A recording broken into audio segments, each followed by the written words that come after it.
Shokar, and I am a graduate from PIAS, Islamabad, in Computer and Information Sciences. I have also worked with different societies like Google Developer Student Club. और दूसरी बात ये है कि मैं, जैसे कि आपको पहले ही बताया गया, कि मैं एक मर्ज स्टैक पे काम करता हूँ. I am a merge stack developer. So today's session is about the basics of Git and GitHub. तो इसका बुनियादी मकसद ये है कि आपको आइडिया हो जाए कि गिट क्या चीज़ है, इसको कैसे यूज़ करते हैं, इसके फंडामेंटल्स कौन कौन से हैं. So let's start. हमारे लर्निंग ऑब्जेक्टिव्स हैं, हमने इसमें सिर्फ बेसिक्स पे रहना है, ताकि जो भी कोई हम कोड लिखते हैं या जो भी हम अपना प्रोजेक्ट वगैरह करते हैं, हम उसमें अपना गिट यूज़ कर लें. Most of you are already familiar with Git, क्योंकि आज जो भी कंप्यूटर साइंस में होता है या वैसे भी जो प्रोग्रामिंग करता है उसको गिट का लाजमी पता होता है. तो गिट एक्चुअली है क्या? So it is a distributed version control system, right. आप लेट्स से कि आप में जो भी प्रोग्रामिंग फंडामेंटल्स के कोर्सेज पढ़े हैं, इसके अलावा जो आपने ऊप का कोर्सेज, कोई भी कोर्सेज आप पढ़ते हैं, उसके अंदर आप कोई ना कोई कोडिंग करते हैं, प्रोग्रामिंग करते हैं. आपको एक इशू आता होगा. लेट्स से आपने कोई प्रोजेक्ट बनाया है, कोई कोड लिखा है, प्रोग्राम लिखा है, तो आपने उसके अंदर कोई नया फीचर ऐड करना है या कोई ना कोई उसके अंदर चीज़ डिलीट करनी है. तो उन सारे चेंजेस को ट्रैक करने के लिए आपके पास एक वर्जन कंट्रोल सॉफ्टवेयर होता है जिसको गिट बोलते हैं. इट इज़ वाइडली यूज, और सबसे ज़्यादा जो वर्जन कंट्रोल में सॉफ्टवेयर है वो गिट ही यूज़ होता है. Now coming to GitHub. अब जो गिट आप यूज़ करते हो अपने चेंजेस को ट्रैक करने के लिए, वो आपके लोकल सिस्टम के अंदर होता है. बट अगर व्हाट इफ के आप उसको ऑनलाइन किसी एक सेंट्रल प्लेटफॉर्म पे रखना चाहें अपने कोड को, ताकि आप उसको कहीं से भी एक्सेस कर सकें और दूसरे भी उसके अंदर कोलैबोरेट कर सकें. जब हम टीम्स के अंदर काम कर रहे होते हैं, किसी एक पर्टिकुलर प्रोजेक्ट के अंदर मल्टीपल लोग काम कर रहे होते हैं, तो उसके लिए हमारे पास टूल्स आते हैं ऑनलाइन, जिसमें एक गिटहब भी है. अच्छा, गिटहब सिर्फ एक ही प्लेटफॉर्म नहीं है. There are multiple platforms as well, like GitLab उसमें एक बहुत पॉपुलर है, बट सबसे ज़्यादा जो यूज़ होता है दैट इज़ गिटहब. तो हमने ये देख लिया कि इन दोनों के दरमियान डिफरेंस क्या है. अब गिटहब में एक सबसे अच्छी जो बात है वो ये है कि आप ट्रैक करने के साथ साथ आप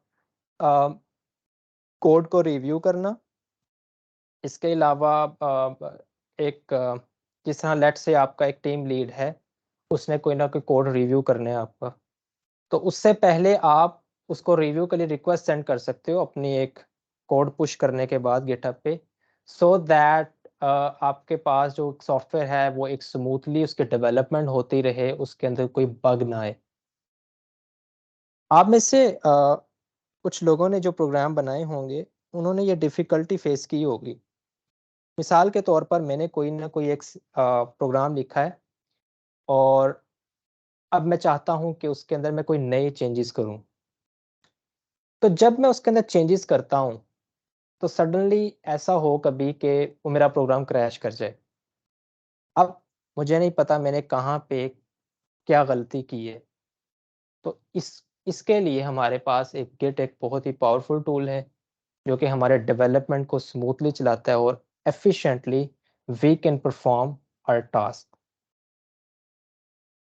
सो सबसे पहले इंस्टॉलेशन की तरफ आते हैं. आपने just simple, by the way मैं सबसे पहले थ्योरी पढ़ूँ, थोड़ा सा आपको बताऊंगा, उसके बाद हम इसका प्रैक्टिकल भी देखेंगे.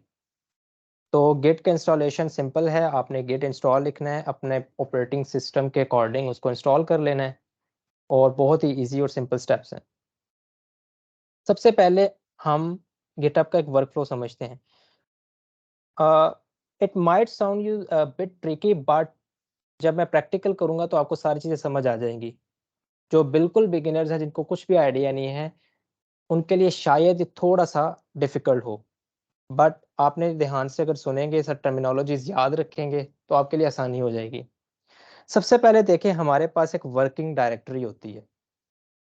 लाइक आपने एक फोल्डर बनाया हुआ है, उसके अंदर कोई भी C++ का प्रोग्राम लिखा हुआ है या पाइथन का प्रोग्राम लिखा हुआ है, किसी भी लैंग्वेज का, वो आपकी एक वर्किंग डायरेक्टरी है। अब आपने उसके अंदर गिट को इनिशियलाइज करना है। आप चाहते हो आप उसके अंदर इसका वर्जन कंट्रोल पूरा एक उसको रिपोजिटरी में ले जाएं। अब उसके ऊपर उसके अंदर आगे दो स्टेजेस आती हैं। एक होती है कमिट, जिसके अंदर आप स्नैपशॉट लेते हो उसका। उससे पहले एक आती है स्टेजिंग एरिया। फॉर एग्जाम्पल, मैंने एक प्रोग्राम लिखा है हेलो वर्ल्ड का। अब जब वो मैंने प्रोग्राम लिखा, that program is not in staging area. Git को ये तो पता है कि मेरे एक में एम्प्टी रिपॉजिटरी इनिशियलाइज हुई हुई है, बट उसको ये नहीं पता कि कौन कौन से फाइल के अंदर कौन कौन सी चेंजेस आ रहे हैं। तो उन चेंजेस को ट्रैक करने के लिए हमारे पास एक स्टेजिंग एरिया होता है, राइट। तो जब स्टेजिंग एरिया हमारे पास एक उसको हम पूरा एक बना लेते हैं, उसका हम फाइल्स को ऐड कर लेते हैं, उसके बाद हम उसको कमिट करते हैं। कमिट होता है स्नैपशॉट। जब हम प्रैक्टिकल करेंगे आपको सारी अंडरस्टैंडिंग हो जाएगी। अब स्नैपशॉट क्या है कि आपकी फाइल के अंदर जितने भी चेंजेस आए हैं, गिट उसका एक टाइम के ऊपर, एक सर्टन पॉइंट ऑफ एक इंस्टेंस के ऊपर उसका एक स्नैपशॉट ले लेता है। अब वो जो स्नैपशॉट, अब नेक्स्ट टाइम आप कोई भी चेंज करेंगे तो वो स्नैपशॉट से डिफरेंट होगा। So that is how Git works. तो ये इसका वर्क फ्लो है। नेक्स्ट हमारे पास बहुत इंपॉर्टेंट चीज है ब्रांचेस। अब लेट्स से आपके दो मेंबर्स की टीम है, वो एक प्रोग्राम लिख रहे हैं, लेट्स से रिजर्वेशन का कोई भी एक सिस्टम बना रहे हैं, बस रिजर्वेशन है या फ्लाइट रिजर्वेशन है। अब होगा क्या कि लेट्स से वो एक प्रोग्राम आपका गिटहब पे पड़ा हुआ है, आप दो लोग उस पर मिलकर काम कर रहे हैं। मैं कहता हूं कि मैंने एक ऑथेंटिकेशन का एक नया फीचर डालना है उसके अंदर, और जो दूसरा बंदा मेरे साथ काम कर रहा है वो ये कहता है कि यार इसके अंदर एक बग आ गया है, मैं उस बग को फिक्स करना चाहता हूँ। हमारा जो प्रोग्राम है वो तो एक लोकल अपना ये रिमोट रिपॉजिटरी के ऊपर पड़ा है। मैं क्या करूंगा, मैं उसी रिपॉजिटरी, उसी जो मेरे पास एक गिट की रिपॉजिटरी है, वो प्रोजेक्ट है, उसकी मैं एक नई ब्रांच बनाऊंगा। मैं उस ब्रांच के अंदर ऑथेंटिकेशन का फीचर डालूंगा और उसके बाद जाके उसको मेन के साथ मर्ज कर दूंगा। सो आपका जो एक्चुअल प्रोजेक्ट होता है, जो सिस्टम रन होना होता है, वो मेन ब्रांच के अंदर होता है। लेकिन अगर आपने उसके अंदर कोई भी चेंजेस करने हैं, सिस्टम के अंदर कोई भी नया फीचर डालना है, या you need to fix some bugs, like मैंने कहा कि दूसरा बंदा बग फिक्स करेगा, तो वो अपने हिसाब से एक नई ब्रांच बनाएगा और आखिर में आके हम उसको मेन के साथ मर्ज कर देंगे। तो ये इस तरह ब्रांचेस का कॉन्सेप्ट हमारे सामने आता है। और जो सबसे ऊपर उसके रूट ब्रांच होती है उसको हम मास्टर ब्रांच बोलते हैं, एंड गिट में उसको मास्टर ब्रांच बोलते हैं, बट गिटहब उसको मेन ब्रांच बोलता है। बट मतलब दोनों का सेम ही है। कमिट का मैंने आपको पहले ही बता दिया कि ये क्या होता है कि आप जब भी कोई चेंज करते हैं अपनी फाइल के अंदर, उसको सबसे पहले आप स्टेजिंग एरिया के अंदर लेकर जाते हैं ताकि गिट को पता चल जाए कौन कौन सी फाइल्स चेंज हुई हैं। उसके बाद जब आप उसको कमिट करेंगे तो वो उसकी स्नैपशॉट ले लेगा उस पूरे इंस्टेंस पे। फॉर एग्जांपल, मैंने कल एक प्रोजेक्ट पे काम किया, मैंने उसके अंदर फीचर ए डाला, मैंने उसको कमिट किया, उसका एक नया स्नैपशॉट आ गया। अब मैंने अगले ही दिन नया फीचर बी ऐड करना है, तो मैं उसको दोबारा से कमिट करूंगा तो मेरे पास एक नया स्नैपशॉट आ जाएगा। तो जो लेटेस्ट स्नैपशॉट होता है उसके ऊपर आपका एक पॉइंटर पॉइंट कर होता है विच इज हेड पॉइंटर। तो इस बात को हमने खुद करना नहीं है, बट ये समझाने के लिए कि ये बिहाइंड द सीन कैसे काम करता है। नाउ आपके पास जो लोकल रिपॉजिटरी होती है गिट की, वो आपकी कंप्यूटर के अंदर है जिस पे आप काम कर रहे हो। व्हाट इफ कि अगर मैं चाहता हूं कि अब मैं इसको रिमोट रिपॉजिटरी के अंदर लेके जाऊं, या जिस तरह हम बात कर रहे हैं कि मेरा प्रोजेक्ट गिट के अंदर है, मैं चाहता हूं कि मैं इसको गिटहब के ऊपर लेके जाऊं, तो उसके लिए पुश की कमांड यूज होती है।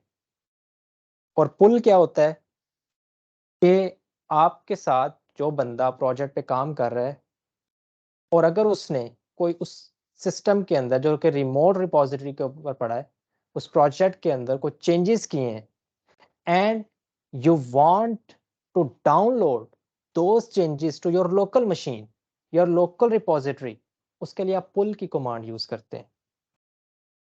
सो ये इस तरह नहीं है। अब देखें, अगर हमारे पास गेट और गेटहब ना हो तो हम क्या करेंगे, हम उसको फोल्डर्स में सेंड करेंगे कि ड्राइव पे डाल दिया, ये मेरा फोल्डर है, मैंने ये चेंजेस किए, आप कॉपी कर लें और अपने प्रोजेक्ट में चला दें। बट गेटहब में हम जस्ट यूजिंग सिंगल कमांड हम अपने पूरे प्रोजेक्ट को ट्रैक कर सकते हैं। नाउ पुल और पुल रिक्वेस्ट में एक फ़र्क है। पुल रिक्वेस्ट एक गिटहब का फीचर है, ये गिट का फीचर नहीं है। पुल रिक्वेस्ट क्या होती है कि जब भी आपने कोई कोड के अंदर चेंज किया and you want your team lead to review that code, तो आप एक पुल रिक्वेस्ट जनरेट करेंगे। जब वो उसको रिव्यू करेगा, then it will be merged into a main branch. तो इस तरह से आपकी कोडिंग के अंदर बग कम हो जाते हैं, आपका कोड रिव्यू होता है, कोड की क्वालिटी मेंटेन रहती है।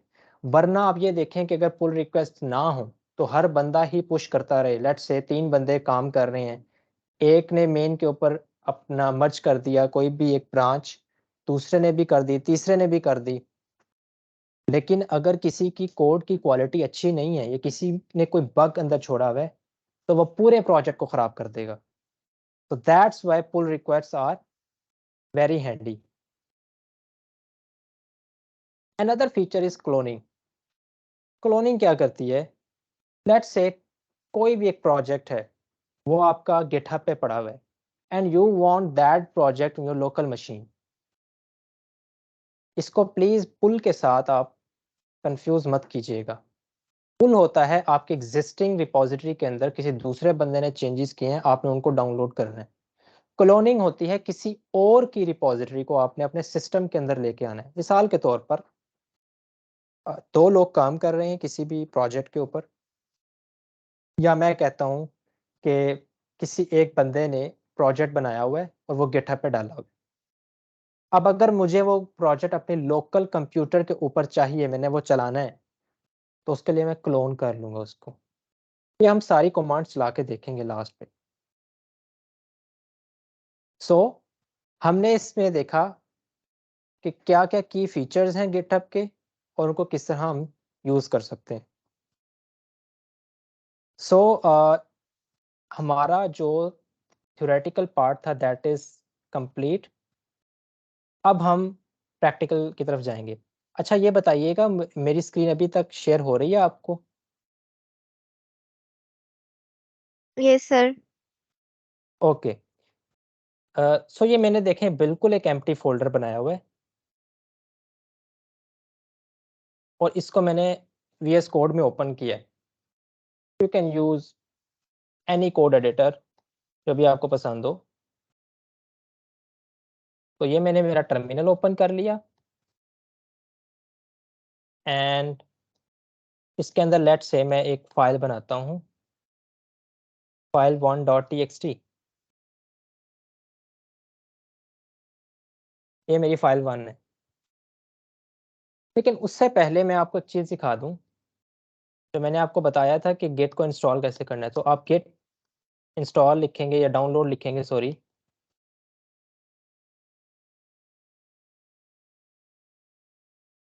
तो यहाँ से आप देखें विंडोज़ के लिए अपना गिट इंस्टॉल कर लेंगे। और बहुत सिंपल स्टेप्स है। जब आपका एक बार गिट इंस्टॉल हो जाए और आपने चेक करना हो कि गिट आपका इंस्टॉल है या नहीं, तो आप गिट डैश डैश वर्जन लिखेंगे तो उसका नीचे आ, एक वर्जन आ जाएगा, देखें 2.35 ये इसका वर्जन है करंट जो मैंने इंस्टॉल किया हुआ है। Next thing you need to do is configuration. आपको अपने क्रेडेंशियल्स को सेट करना है। क्रेडेंशियल्स को कैसे सेट करना है, आप करेंगे Git config dash dash global. अब ये कॉन्फ़िगरेशन 3 तरह की होती है। एक होती है लोकल, एक होती है ग्लोबल और एक होती है सिस्टम लेवल पे। लोकल ये होती है, फॉर एग्जांपल आप ये देख रहे हैं मेरा ये जो प्रोजेक्ट है, अगर मैं अपनी गिट की कॉन्फ़िगरेशन सिर्फ इसी प्रोजेक्ट तक महदूद करना चाहता हूं तो यहाँ मैं लोकल लिखूंगा। और अगर मैं ग्लोबली अपने पूरे पर्टिकुलर यूजर के लिए चाहता हूं कि मैं अगर एज उसामा शौकत इस पूरे सिस्टम के ऊपर मेरे क्रेडेंशियल्स क्या होंगे, उसके लिए मैं ग्लोबल लिखूंगा। सिस्टम लेवल पे होता है, वो सारे यूजर्स के लिए होती है, बट नॉर्मली हम ग्लोबल ही लेके चलते हैं स्टार्ट में। तो आपने गेट कॉन्फ़िग ग्लोबल और लिखना है यूजर डॉट ईमेल और आगे आपने अपनी मेल लिख देनी है। इसके अलावा आपने यूजर डॉट नेम आप लिखेंगे, आपका नाम आ जाएगा, तो ये आपकी कॉन्फ़िगरेशन सेट हो जाएगी। अगर मैं आपको चेक करके दिखाऊं तो ये देखें, यहाँ से आप ये कमांड रन करके चेक भी कर सकते हैं आपकी कॉन्फ़िगरेशन क्या है। Git config user dot name and please keep in mind you don't need to memorise these commands. आप इसकी चीट शीट बनाएं। अगर आपके पास नहीं आपको मिलती तो मैं आपको उसका लिंक दे दूंगा। मेरी ही गिटहब पे मेरा खुद ही चीट शीट है किसकी बना के रखी हुई है। तो जैसे जैसे आप इसको यूज़ करेंगे आपको इसका आइडिया होता जाएगा। एंड मेरी एक और सजेशन ये है कि आप कोई भी कोड लिखें, छोटा से छोटा प्रोग्राम लिखें, उसको गिटहब पे ज़रूर डालें ताकि आप एक बार उसके साथ बिल्कुल एक यूज टू हो जाएं गिट को यूज़ करने के लिए, right. So coming back to the topic, मेरे पास ये मेरा प्रोजेक्ट है। आप इस फाइल को कोई भी आपकी हो सकती है, सीपीपी की हो सकती है, पाइथन की हो सकती है, जावास्क्रिप्ट की हो सकती है। आपने यहाँ पे सबसे पहले एक एम्प्टी रिपॉजिटरी इनिशियलाइज करनी है। मैंने गिट इनिट लिखा है तो देखें मेरी एक एम्प्टी रिपॉजिटरी इनिशियलाइज हो गई। इसका देखें कलर भी चेंज हो गए। मैंने VS कोड में एक एक्सटेंशन की हुई है जिससे इसका कलर चेंज हो जाता है, तो आपको ट्रैकिंग में इजी आसानी होती है। अच्छा, अब आप देखें सेकंड कमांड जो कि मैं आपको बताना चाह रहा हूँ वो है गेट स्टेटस। मैंने आपको जब वर्क फ्लो बताया गेट का, मैंने आपको उसके 3 स्टेजेस बताए थे। पहली, जो आपकी लोकल प्रोजेक्ट की फाइल्स हैं, फोल्डर है। Second, staging area. Staging area क्या है, अब देखें मैंने यहाँ पे गिट को इनिशियलाइज तो कर दिया है, बट गिट को अभी तक नहीं पता कि कौन कौन सी फाइल कहाँ कहाँ है, उसके अंदर क्या क्या कंटेंट है। सो मैंने उसके चेंजेस को ट्रैक करना, वो सारी चीज़ों को देखने के लिए मैं लिखूंगा गिट एड file1.txt।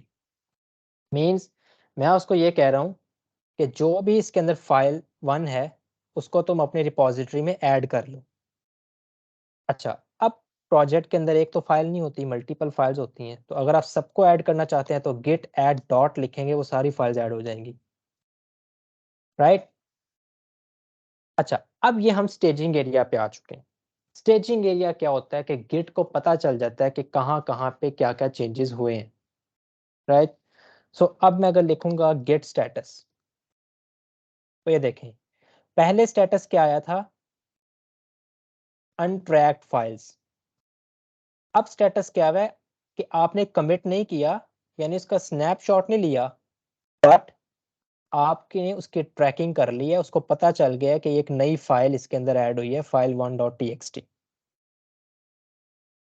नाउ आप जब इसका स्नैपशॉट लेना चाहते हैं तो Git commit dash m initial commit. अच्छा, अब देखें ये क्या है, गेट कमिट से तो आप स्नैपशॉट लेंगे, डैश एम का मतलब है मैसेज। तो आगे आप मैसेज लिख देते हैं कि मैं क्या करना चाहता हूँ। तो ये देखें अब कितना एक ज़बरदस्त टूल है कि आप जो जो चेंजेस कर रहे हैं उसके आप डिस्क्रिप्शन भी साथ साथ लिख सकते हैं कि मैं इस फलां मैंने चेंज की, फलां फाइल ऐड की, मैंने क्यों ऐड की, क्या वजह थी, वो सारी चीज़ें आप लिख सकते हैं। कोई बग आया, मैंने क्या बग किस फाइल के अंदर फिक्स किया, वो सारा आपको इसके अंदर मैसेज के अंदर लिख सकते हैं। तो अब ये आपके एक स्नैपशॉट बन गए। अब गेट ने आपकी जो फाइल्स हैं उनको ट्रैक कर लिया है और उसको पता चल गया कि इसके अंदर अब मैं गेट स्टेटस करूंगा तो ये देखें nothing to commit working tree clean. अब इसके अंदर कोई अब मैं अगर इसके अंदर कोई चेंज करता हूँ फाइल 2, अगर मैं अब गेट स्टेटस करूंगा तो ये देखिए उसने क्या कहा है, मॉडिफाइड फाइल 1.txt। वो ये मुझे कह रहा है कि फाइल 1 को आपने मॉडिफाई कर दिया, यानी जो स्नैपशॉट मेरे पास है उससे मिलती नहीं है ये फाइल, राइट। सो आप देखें मैंने उसको दोबारा फाइल 1 किया है तो उसके अब क्योंकि वो उसके स्नैपशॉट के साथ मिल रही है तो उसने इसको ट्रैक कर लिया ऑटोमेटिकली। नाउ हमने इसके बाद पढ़ा था गेट ब्रांच के बारे में। अब फॉर एग्जांपल मेरे पास आप एज्यूम करके चलिए कि ये एक मेरा प्रोजेक्ट है और ये कंप्लीट प्रोग्राम लिखा हुआ है। नाउ मैं ये चाहता हूँ कि मैं इस प्रोजेक्ट के अंदर चेंजेस करूँ, तो मैंने एक नई फाइल बनाता हूँ मैं, बल्कि नई फाइल नहीं बनाते हम, यहीं पे पहले ब्रांचेस बनाते हैं। तो मैं क्या करूँगा, अभी आप अगर यहाँ पे लिखेंगे ना गेट ब्रांच खाली, तो देखें यहाँ पे सिर्फ मास्टर आ रहा है कि वो कह रहा है कि इसके अंदर एक ही ब्रांच है विच इज़ मास्टर, और ये स्टैटिक का साइन भी ये है कि you are on master branch. अगर मैं लिखूंगा गेट ब्रांच और ब्रांच का आगे नाम लिखूंगा, मैं कहता हूँ न्यू ब्रांच, तो अगर अब मैं गेट ब्रांच करके इसको करूंगा तो देखें मेरे पास 2 ब्रांचेज हो गई हैं। इसको आप ऐसे समझिए कि ये ट्री है, एक ट्री का ऊपर रूट है विच इज मास्टर, और उसके साथ उसकी एक ब्रांच है which is new branch, right. So अब मैंने इस कोड के अंदर कोई नया फीचर ऐड करना है, तो मैं क्या करूंगा, गेट चेकआउट न्यू ब्रांच। अब मैं नई ब्रांच में मैंने जो नई ब्रांच बनाई है मैं उसमें जाना चाहता हूँ, तो ये देखिए क्या कह रहा है, switch to branch new branch. तो अगर मैं अब गेट ब्रांच करूंगा तो देखें ये अब ग्रीन हो गया, ये मुझे बता रहा है कि अब मैं नई ब्रांच के ऊपर हूँ। अब मैं क्या करता हूँ, यहाँ पे एक नई फाइल बनाता हूँ, दिस इज फाइल 2, ठीक है। तो अब मैं कहता हूँ गेट ऐड फाइल 2.txt। याद रखिएगा मैं न्यू ब्रांच के ऊपर हूँ, मास्टर के ऊपर नहीं हूँ। Gate commit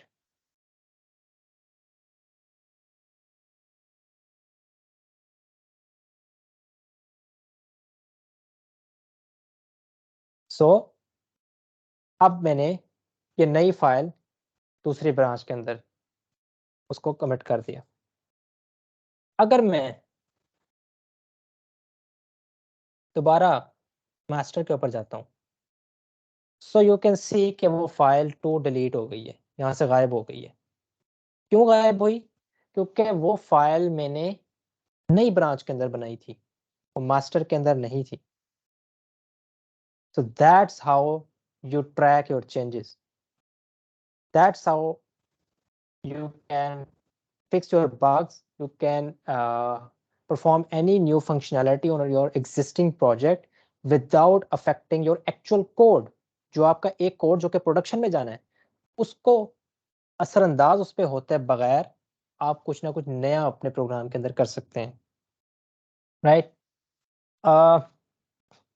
now the second thing is कि अब मैंने चाहता हूँ कि दिस इज फाइल 2 मेरी ये फाइल, अब देखें ना मैं दोबारा अगर जाता हूँ गेट चेकआउट न्यू ब्रांच, ये फाइल तो दोबारा आ गई है यहाँ पे देखिए, ये दोबारा आ गई है।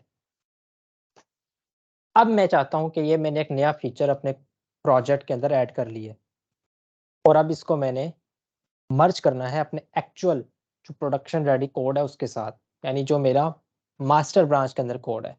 तो उसके लिए मैं क्या करूँगा, सबसे पहले मास्टर ब्रांच में जाऊँगा, ठीक है, और मैं कमांड रन करूँगा गेट मर्ज, और जो नाम है उसका नई ब्रांच का। तो ये देखिए, अब मैं मास्टर ब्रांच के अंदर हूँ, तो दोनों फाइल्स मेरे पास आ चुकी हैं। तो ये फायदा है ब्रांचेस को बनाने का। अब हम जाते हैं गिटहब की तरफ। ये जो सारे मैं काम कर रहा हूँ, ये मैं कर रहा हूँ गिट के अंदर। ना व्हाट इफ कि मुझे अगर इसको रिमोटली भी किसी सेंट्रल रिपोजिटरी के अंदर डालना हो। सो ये मेरी गिटहब है। और एक बात ये है कि अगर आपने गिटहब को यूज़ करना है, so you need to sign up, आपको अपनी प्रोफाइल बनानी पड़ेगी। और दूसरी बात मैं आपको जो यहाँ पे दिखाना चाह रहा हूँ, तो ये आपका होम पेज होता है, और नीचे ये देखें एक मैप होता है। अब ये मैप आपको क्या बता रहा होता है, आपने किस तारीख को क्या कंट्रीब्यूशन की है, ये सारा आपको वहाँ पे शो हो रहा होता है। मैं यहाँ पे अपनी रिपॉजिटरीज के अंदर भी जा सकता हूँ। तो ये देखें मेरी सारी रिपॉजिटरी है, जो जो अभी मैंने प्रोजेक्ट्स बनाए हुए हैं। अगर आपने एक नई रिपॉजिटरी बनानी है, आप न्यू पे क्लिक करेंगे, रिपॉजिटरी का नाम लिखेंगे, I think it's already taken, तो मैं कहूँगा गेट टेस्ट। सबसे पहले आपने रिपॉजिटरी का नाम लिखना है, उसके बाद आपने उसके डिस्क्रिप्शन भी लिख सकते हैं, that is completely optional, it's up to you कि आपने उसको ऑब्वियसली ऐड करना ज़्यादा अच्छा होता है। फिर आपके पास दो ऑप्शन आते हैं, पब्लिक या प्राइवेट। पब्लिक ये होता है कि any one can see on the internet, इस रिपॉजिटरी को इस यूआरएल के थ्रू कोई भी एक्सेस कर सकता है। अगर आप इसको प्राइवेट कर देंगे तो ये सिर्फ आपको एक्सेसिबल होगी। इसके अलावा सेटिंग्स में जाके आप मल्टीपल लोगों को इनवाइट भी कर सकते हैं, अगर आपके एक से ज़ायद लोग इस पे काम करना चाहते हैं। Third thing is add a Redmi file. Redmi file क्या होती है कि ये एक स्पेशल एक स्टैंडर्ड है to write some contents about your project. अगर आप अपने प्रोजेक्ट के मुतालिक कुछ भी, लाइक उसकी डॉक्यूमेंटेशन, इसके अंदर क्या क्या लाइब्रेरीज मैंने यूज़ की, कौन सी लैंग्वेज यूज़ की, क्या क्या मैंने पैकेजेस इंस्टॉल किए, वो सारी अगर आप डिस्क्रिप्शन किसी एक जगह पर लिखना चाहते हैं, तो आप उसकी एक रेडमी फाइल बनाएंगे और उसके अंदर आप लिख देंगे। तो ये मैं बाद में इस पे आता हूँ कि रेडमी फाइल कैसे बनाते हैं, और यहाँ पे आके आपने क्रिएट कर देनी है रिपॉजिटरी।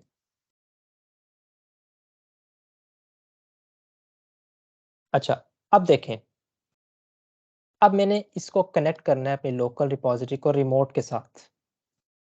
तो मैं क्या करूँगा, सबसे पहले ओके, वन इम्पॉर्टेंट थिंग यहाँ पे जो सबसे ज़रूरी है, वो ये है कि मैंने आपसे रोड ब्रांच की बात की थी, जहाँ पे एक्चुअल जो कोड होता है जो कि हमारा आगे जाके यूज़ होना होता है वो पड़ा होता है। गेट उसको मास्टर ब्रांच बोलता है, बट रिसेंटली गिटहब ने उसको चेंज करके मेन ब्रांच बोल दी है। उन्होंने कन्वेंशन चेंज कर दी है। तो इसके लिए आपको एक काम थोड़ा और करना पड़ेगा, यहाँ पे आपको यहाँ लिखना पड़ेगा गेट ब्रांच डैश, यहाँ पे अब अपर केस में आपने एम लिखना है और मेन। इसका मतलब ये है कि जो आपकी मेन ब्रांच है उसका नाम मास्टर से चेंज होकर मेन हो जाएगा।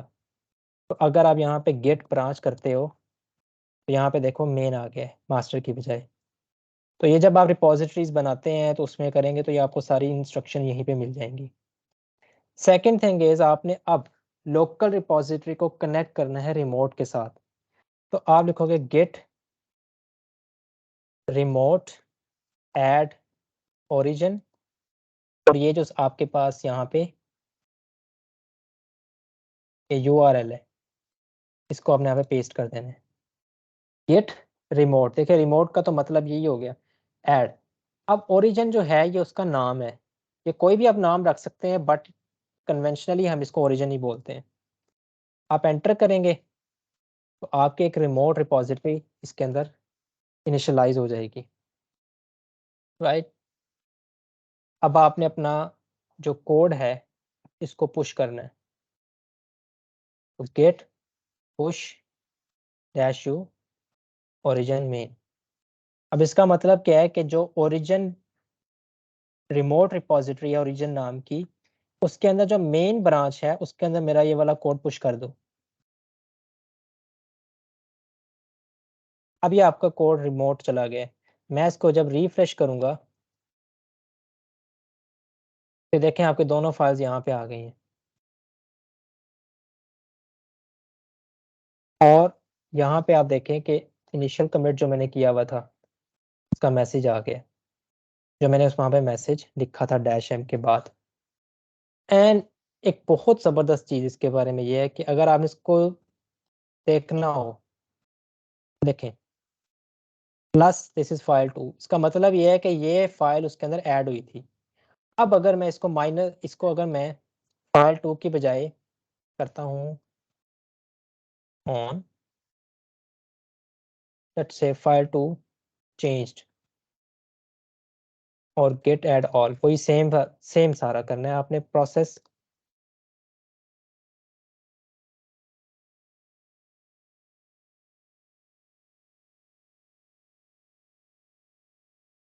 मैंने एक फाइल चेंज की और उसको पुश कर दिया अपने गिटहब के ऊपर।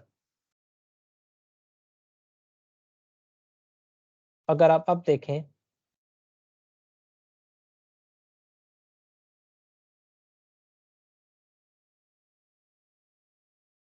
तो मुझे रिफ्रेश करना पड़ेगा एक बार।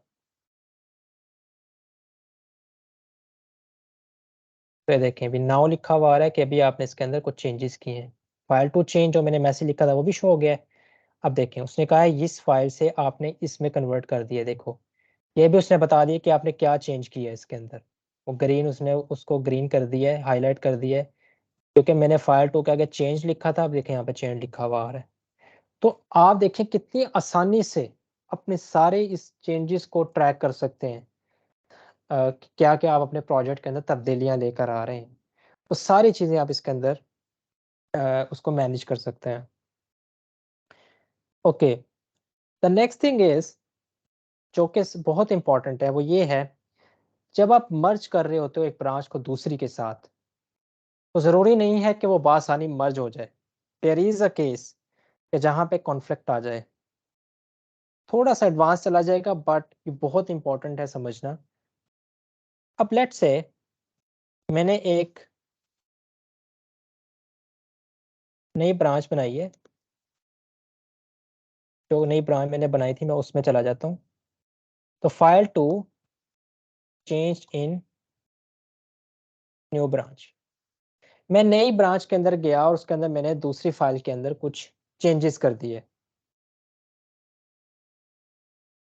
अच्छा, अब याद रखिएगा file to dot T x T main branch के अंदर भी है। अब मैं मास्टर नहीं कहूँगा, मेन ही कहूँगा। वो मेन ब्रांच के अंदर भी है और न्यू ब्रांच के अंदर भी है, बट उनके कंटेंट्स डिफरेंट हैं, वो दोनों चेंज हो गए हैं। अब जब यहाँ पे आप मर्ज करने की कोशिश करेंगे ना, तो इसके अंदर एक कॉन्फ्लिक्ट आ जाएगा। अगर मैं इसको इस तरह करूं, file to change new branch, और अब मैं जाता हूं मेन के अंदर, तो अब देखें गेट मर्ज। अब देखें उसने क्या कहा है कि आपका एक कॉन्फ्लिक्ट आ गया है। कैसे कॉन्फ्लिक्ट आया, देखें आपके पास एक मेन ब्रांच और एक थी आपके पास न्यू ब्रांच। उन दोनों के अंदर एक ही नाम की फाइल थी, file to dot T x T. पहले के अंदर भी थी, दूसरी के अंदर भी थी। दूसरी, जब मैंने न्यू ब्रांच पे जाके मैंने उस फाइल को कर दिया चेंज, उसके कंटेंट्स को डिफरेंट कर दिया।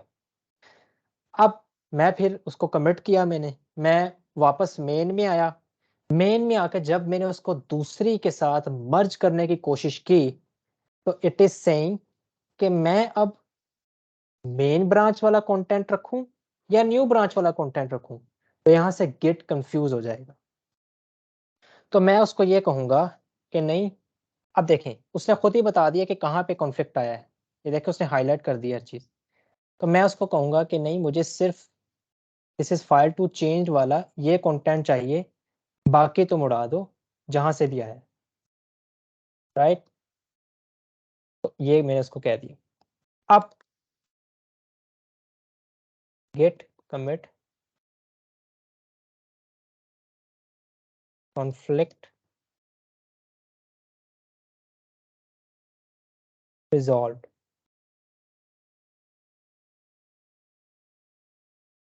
अब वो कॉन्फ्लिक्ट रिमूव हो गया। राइट,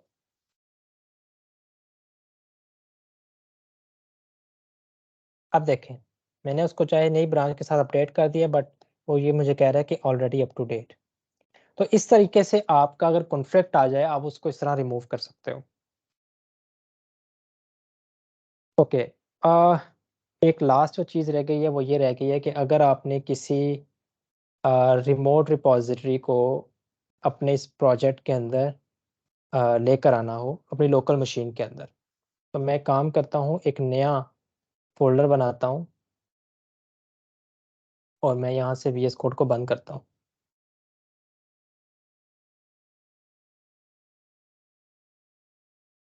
लेट्स से कि मुझे इसी प्रोजेक्ट को लेकर आना है अपनी लोकल मशीन के अंदर, तो मेरे पास एज्यूम कर लें कि ये नहीं है। तो मैं अपना टर्मिनल ओपन करूँगा और मैंने कमांड रन करनी है git clone, और यहाँ से आप कोड के अंदर जाएंगे, इसको कॉपी करेंगे, यहाँ पे पेस्ट करेंगे तो यहाँ पे आ जाएगा। तो ये देखें आपके पास वो सारा प्रोजेक्ट आपके लोकल मशीन के अंदर आ चुके हैं। अब एक लास्ट चीज़ ये है कि फॉर एग्जांपल मैंने फाइल 1 के अंदर, मेरा कोई दोस्त है वो भी इसी प्रोजेक्ट के ऊपर काम कर रहा था, उसने इसको इस फाइल को चेंज कर दिया, और मैं ये चाहता हूँ कि ये फाइल की जो चेंजेस हैं ये मेरी लोकल मशीन में भी आ जाए। यानी मैं बात क्लोन की यहाँ पे नहीं कर रहा, मैं बात कर रहा हूँ कि एक प्रोजेक्ट जिस पे हम ऑलरेडी काम कर रहे हैं, हम अपनी लोकल मशीन के अंदर चाहते हैं रिमोट रिपॉजिटरी से जो मेरे किसी फ्रेंड ने इसके अंदर चेंजेस किए हैं वो मुझे लोकली भी नज़र आने चाहिए। तो उसके लिए मैं जस्ट यूज़ करूँगा गेट पुल। अभी तो चूंकि मैंने इसको क्लोन किया, बट अब गेट पुल लिखेंगे और -u ओरिजिन मेन, तो आपके पास वहाँ से सारी जो चेंजेस हुए होंगे वो आ जाएंगे। राइट, इसके अंदर सेम वही चीज़ है, पुश की बजाय सिर्फ आपने पुल लिख देना है और कोई दूसरी बात नहीं है। सो ये फंडामेंटल्स थे सारे गिट की कमांड्स के। आई नो जो बिल्कुल बिगिनर्स हैं उनके लिए थोड़ा सा ये they find it a bit difficult, but once you start using it तो आपको ये बहुत ज़्यादा यूज्ड हो जाएंगे आप, इसके बगैर बल्कि फिर प्रोजेक्ट किया ही नहीं करेंगे। तो बेहतर ये है कि आप इसको समझें और इसको अपने हर प्रोजेक्ट के अंदर, हेलो वर्ल्ड का भी कोई प्रोग्राम लिखते हैं उसको इसके अंदर यूज़ करें गिटहब को। और याद रखिएगा कि आज जो भी कंपनीज रिक्रूटमेंट करती हैं, आप कहीं भी इंडस्ट्री में जाते हो तो वो आपसे आपकी गिटहब की प्रोफाइल भी मांगते हैं। तो इतना इम्पोर्टेंट है आपका गिटहब। राइट, और बाकी ये है कि इसकी चीट शीट आपको यहाँ से मिल जाएगी, Git and GitHub cheat sheet के नाम से। ये मेरी आपको गिटहब के ऊपर पड़ी हुई है, या इंटरनेट से भी आप कहीं से भी उठा लें। तो ये सारी जो भी मैंने आपको आज बातें बताई हैं वो सारी कमांड्स पे लिखी हुई हैं, आप इनको खुद से चलाएं, इश्यूज आएंगे। बट अगर आपको अच्छा रिसोर्स चाहिए इसके लिए तो W3 स्कूल इज़ बहुत कॉमन है, वो बहुत ज़्यादा यूज़ होता है। And another resource is YouTube के, आपको वीडियो देख लें फ्री कोड कैंप की, वो भी बहुत अच्छी है। लेकिन ये है कि जितना आप इसको प्रैक्टिस करेंगे उतनी ही आपको इसके कॉन्सेप्ट्स क्लियर होंगे। So that's all folks. अगर किसी का कोई क्वेश्चन है तो please feel free to ask.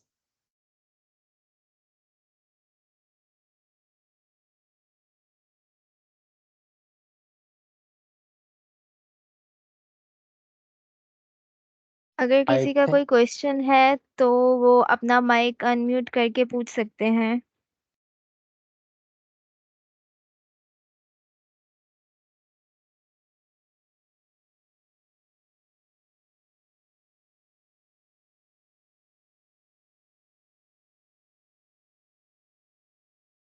No one have questions?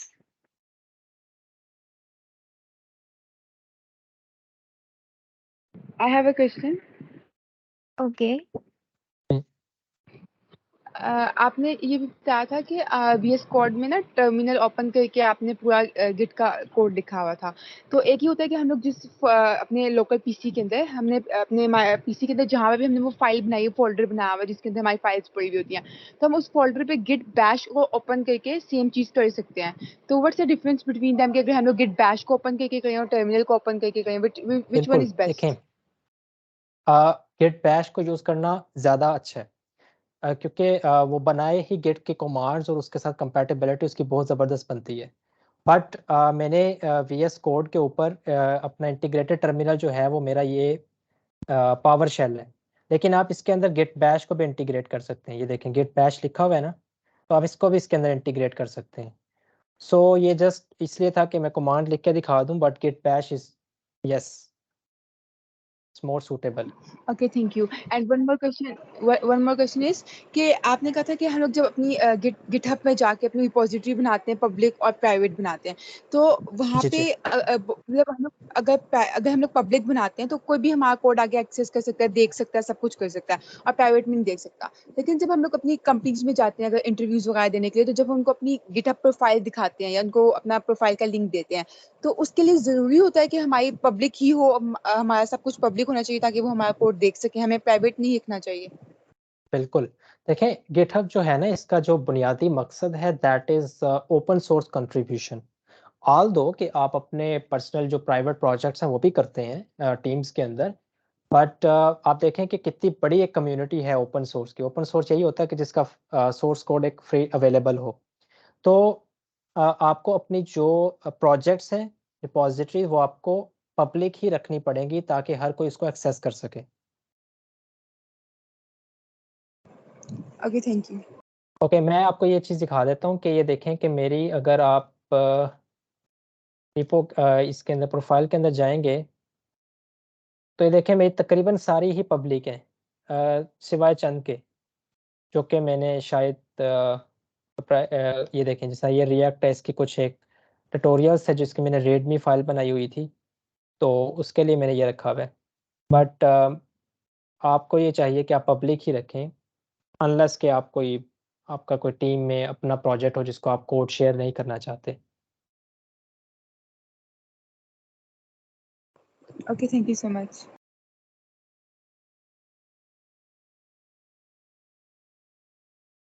किसी और का कोई क्वेश्चन है?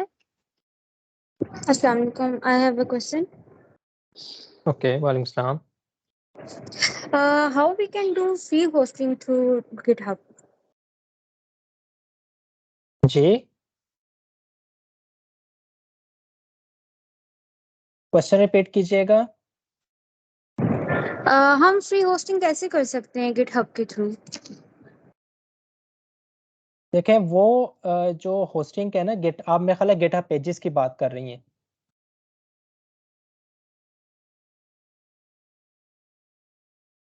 Hello, okay, see Sorry, can you programming repeat? Language की बात कर रही हैं आप? Yes, sir. हाँ, देखिए मैंने जो TXT फाइल बनाई थी उसका बुनियादी मकसद के just to make you understand, ताकि आप सिंपली उसको समझ जाएं। आप किसी भी किस्म की लैंग्वेज में कोड, सेम प्रोसेस से आप उसको कर सकते हैं।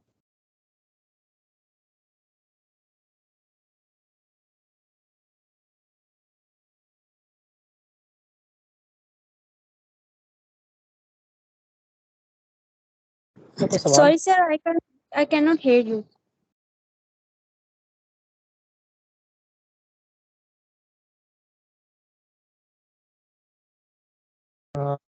आपके आवाज